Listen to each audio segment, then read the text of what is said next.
আসসালামু আলাইকুম বন্ধুরা, আজকে তোমরা দেখবে চুঙ্গা দিয়ে বরই ভর্তা কিভাবে বানাতে হয়। তাই ওদেরকে নিয়ে আমি যাচ্ছি চুঙ্গা আনার জন্য।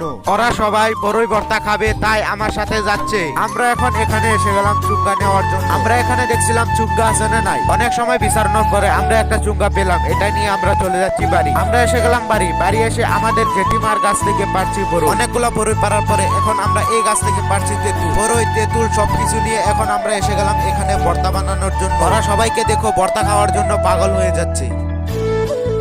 তারপর আমি এসে গেলাম এইগুলাকে ধুয়ে নিতে। বরই তেঁতুল সবকিছুকে সুন্দর করে ধুয়ে নিতে হবে। তারপরে একটা বেলানো লাগবে বরইগুলা ছেঁচার জন্য। তারপর বেলানটাও সুন্দর করে ধুয়ে নিলাম। সবকিছু ধুয়ে নেওয়ার পরে এখন আমরা এসে গেলাম, এসে চুঙ্গার ভিতরে বরই দিয়ে দিচ্ছি ছেঁচার। তারপর বরইগুলা এভাবে সুন্দর করে ছেঁচে নিতে হবে। তারপর বরইগুলা ছেঁচে নেওয়ার পরে এভাবে চামচ দিয়ে নামিয়ে নিতে হবে। বরইগুলা ছেঁচা হয়ে গিয়েছে, এখন তেঁতুল দিচ্ছি ছেঁচার জন্য। তারপর মরিচগুলা এভাবে কেটে ছেঁচে নিতে হবে। অনেকটা সময় কষ্ট করার পরে আমরা সবাই এখন ভর্তা বানিয়ে নিলাম। এখন আমরা সবাই ভর্তা খাওয়ার জন্য রেডি। তোমরাও এভাবে বাড়িতে ভর্তা বানিয়ে দেখো, খেতে খুব ভালো লাগবে। আমরা এখানে ভর্তা খাচ্ছিলাম, তাই ওদেরকেও ডেকে নিলাম ভর্তা খাওয়ার জন্য। ভর্তা এমন স্বাদ হয়েছে, কিভাবে যে আমরা খেয়ে নিলাম গমে পেলাম না।